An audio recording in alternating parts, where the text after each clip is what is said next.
अस्सलाम वालेकुम स्टूडेंट्स, कैसे हैं आप? उम्मीद करता हूं आप सब खैर आफियत से होंगे। चैप्टर नंबर 8 और पोर्शन है हमारे पास बैंक रिकॉन्सिलेशन स्टेटमेंट का। और उसका सेकंड मेथड है कि रिवाइज कैश बुक की मदद से बैंक रिकॉन्सिलेशन स्टेटमेंट को प्रिपेयर कीजिए। और इसके टोटल 3 क्वेश्चंस हैं आईकॉम पार्ट 1 सुहेल अफजल की अकाउंटिंग की बुक में। Question number 19, 20 and 21। अब तक हम क्वेश्चन नंबर 19 और 20 सॉल्व कर चुके हैं। अब हमने क्वेश्चन नंबर 21 सॉल्व करना है। लेकिन क्वेश्चन नंबर 21 को सॉल्व करने से पहले आप इस वीडियो को लाइक कर दीजिए और अगर आप फर्स्ट टाइम आए हैं तो इसको सब्सक्राइब भी कर दीजिए। रिवाइज के कैश बुक मेथड में हम 2 कॉलम बनाते हैं। एक तो रिवाइज कैश बुक बनाते हैं और दूसरा हम बैंक रिकॉन्सिलेशन स्टेटमेंट को प्रिपेयर करते हैं। तो रूल्स हमारे पास वही हैं कि जिस पार्टी ने अपना काम नहीं किया वो अपना काम परफॉर्म करेगी। कैश बुक में अगर कोई एंट्री रिकॉर्ड नहीं हुई तो उसको हम रिवाइज कैश बुक में करेक्ट करेंगे, रिकॉन्साइल करेंगे। जबकि अगर बैंक में, पासबुक में या बैंक स्टेटमेंट में कोई एंट्री रिकॉर्ड नहीं हुई तो उसको रेक्टिफाई करने के लिए, उसको रिकॉन्साइल करने के लिए हम बैंक रिकॉन्सिलेशन स्टेटमेंट में रिकॉर्ड करेंगे। तो क्वेश्चन नंबर 11 को सॉल्व करते हैं हम और सबसे पहले क्वेश्चन को रीड आउट करते हैं। From the following particulars prepare a bank reconciliation statement of mister Irfan. कहता है बैंक रिकॉन्सिलेशन स्टेटमेंट बनाएं मिस्टर इरफान की as on 31 March 2022 with the help of revise cash book. उसने हमें बाउंड कर दिया है, स्पेसिफाई कर दिया है कि आपने बैंक रिकॉन्सिलेशन स्टेटमेंट तो बनानी है लेकिन रिवाइज कैश बुक की मदद से।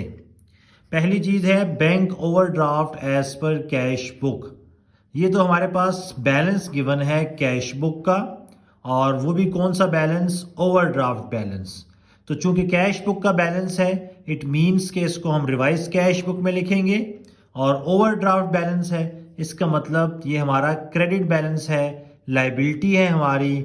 बैंक से हमने कुछ लोन लिया है जिसकी वजह से हमारा क्रेडिट बैलेंस आ गया है। तो overdraft balance, credit balance, unfavourable balance. और कैश बुक का तो हम कैश बुक में मेंशन कर देंगे। सीरियल नंबर ए, यहाँ हम लिख देंगे बैलेंस BD और अमाउंट है इसकी 24,000। तो ओवरड्राफ्ट बैलेंस क्रेडिट बैलेंस होता है, अनफेवरेबल बैलेंस होता है कैश बुक का। ठीक है, तो उसको हमने रिवाइज कैश बुक में क्रेडिट साइड पर मेंशन कर दिया है बैलेंस BD के नाम से। ₹80,000 worth of cheques were sent for collection. 80,000 के चेक्स हमने सेंड किए हैं कलेक्शन के लिए। Only 50,000 worth of cheques were collected. इसका मतलब 80,000 के चेक भेजे थे बैंक को कि वो कलेक्ट कर ले, लेकिन अभी तक 50,000 के चेक्स कलेक्ट हुए हैं मार्च में। इट मींस कि मार्च में जो अनकलेक्टेड चेक्स की वैल्यू है वो कितनी होगी? 80,000 में से 50,000 कलेक्ट हो गए हैं, रिमेनिंग 30,000 अभी तक कलेक्ट नहीं हुए। तो अनकलेक्टेड चेक्स बेसिकली हमारे पास 30,000 आ जाएंगे। और चूंकि बैंक ने अभी तक कलेक्ट नहीं किए तो इसको रिकॉन्साइल करने के लिए रिकॉर्ड करेंगे बैंक स्टेटमेंट में अनकलेक्टेड चेक्स। क्रेडिट होते हैं हमेशा क्योंकि बैंक ने कलेक्ट नहीं किए। बैंक जब कलेक्ट करेगा तो बैंक के पास बैंक का बैलेंस बढ़ जाएगा। जब बैंक के पास बैंक का बैलेंस इंक्रीज होगा तो बैंक की लायबिलिटी इंक्रीज होगी। लायबिलिटी इंक्रीज होगी तो क्रेडिट होगा और कितने से? 30,000। नेक्स्ट है out of the cheques ₹60,000 issued in March. 60,000 के चेक्स इशू किए थे मार्च में, but cheques for ₹36,000 were presented for payment. अब 60,000 के चेक इशू कर दिए कैश बुक ने, लेकिन बैंक ने अभी तक जो पेमेंट की है या जो चेक प्रेजेंट हुए हैं वो है 36,000। इट मीन्स के 24,000 जो हैं वो अभी तक अनप्रेजेंटेड हैं। इसका मतलब हम इशू कर चुके हैं लेकिन बैंक में अभी प्रेजेंट नहीं हुए, बैंक ने अभी पेमेंट नहीं की। तो इसका मतलब जब बैंक में प्रेजेंट होंगे, बैंक पेमेंट करेगा तो बैंक के पास बैलेंस डिक्रीज होगा। बैलेंस डिक्रीज होने से बैंक की लायबिलिटी डिक्रीज होगी और बैंक की लायबिलिटी डिक्रीज हो तो उसे डेबिट किया जाता है। तो अनप्रेजेंटेड चेक्स डेबिट होंगे और अमाउंट आ जाएगी 24,000। हम मेंशन करेंगे अनप्रेजेंटेड चेक्स डेबिट 24,000। नेक्स्ट है bill discounted with the bank and dishonoured. Dishonoured का मतलब है कि वो बिल अब हमें क्या करना पड़ेगा, वापस करना पड़ेगा। नंबर 1, एक तो बैंक ने एंट्री कर दी है, bill discounted with the bank dishonoured, it means कि बैंक रिकॉर्ड कर चुका है। रिकॉर्ड किसने करना है, कैश बुक ने। और डिसऑनर्ड चेक आपको बताया था कि जब हमें रिसीव हो और वो डिसऑनर्ड हो जाए तो उसे ठीक करने के लिए हम क्रेडिट करते हैं। क्यों? क्योंकि वो चेक या वो बिल अब हम क्या करेंगे, कस्टमर को वापस करेंगे। वापस करने से बैंक का बैलेंस डिक्रीज होगा और कैश बुक में या बिजनेस एंटिटी में जो कैश होती है वो एसेट्स होती है, बैंक भी एसेट्स होता है। जब वापस करेंगे तो कैश और बैंक डिक्रीज होगा, डिक्रीज होने से एसेट्स क्रेडिट होता है। इट मीन्स कि इसको हम रिकॉर्ड करेंगे रिवाइज्ड कैश बुक में। एंट्री नंबर है D, dishonoured check.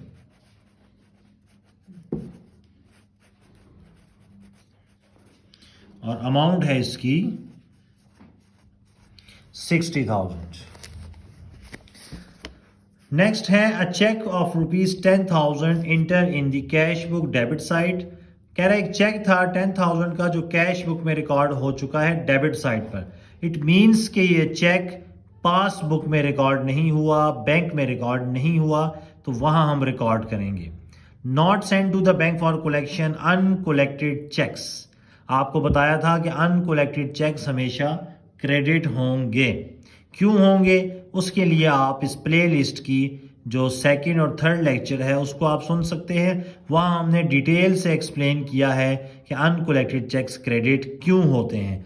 10,000 अनकोलेक्टेड checks credit और पासबुक में एंट्री नहीं हुई,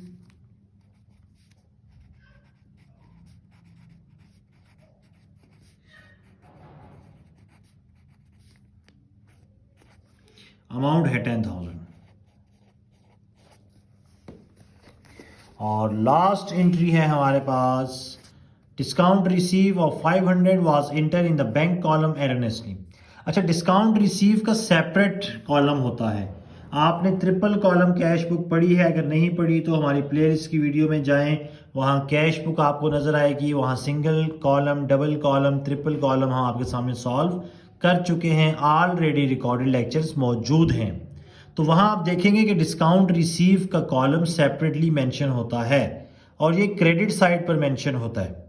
ठीक है, तो डिस्काउंट रिसीव को अपने कॉलम में आना चाहिए था, लेकिन वो कह रहा है बैंक कॉलम एरोनेस्टली, गलती से बैंक में लिख दिया है।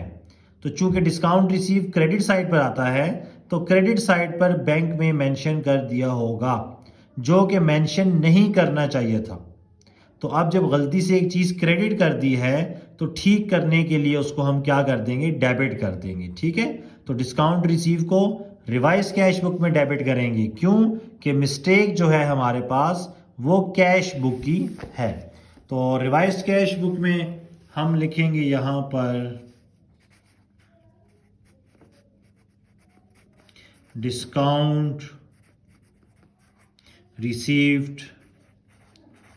तो ये हमारे पास तमाम की तमाम ट्रांजैक्शन थी इस क्वेश्चन से रिलेटेड।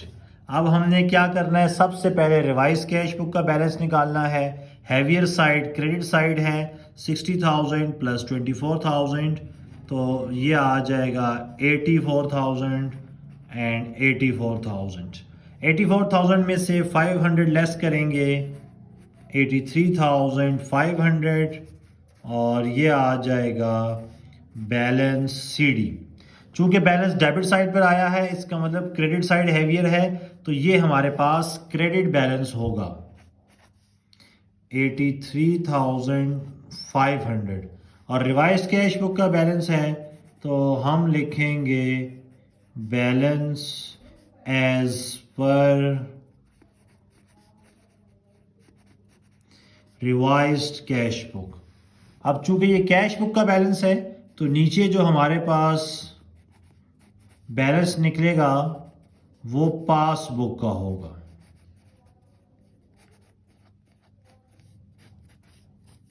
और आपको बताया था कि ऊपर जो बैलेंस होगा उसको आपने सबसे पहले देखना है। ऊपर क्रेडिट बैलेंस है और वो भी हमारे पास कितना है 83,500। तो आपको बताया था तमाम क्रेडिट बैलेंस अब क्या होंगे, ऐड अप होंगे।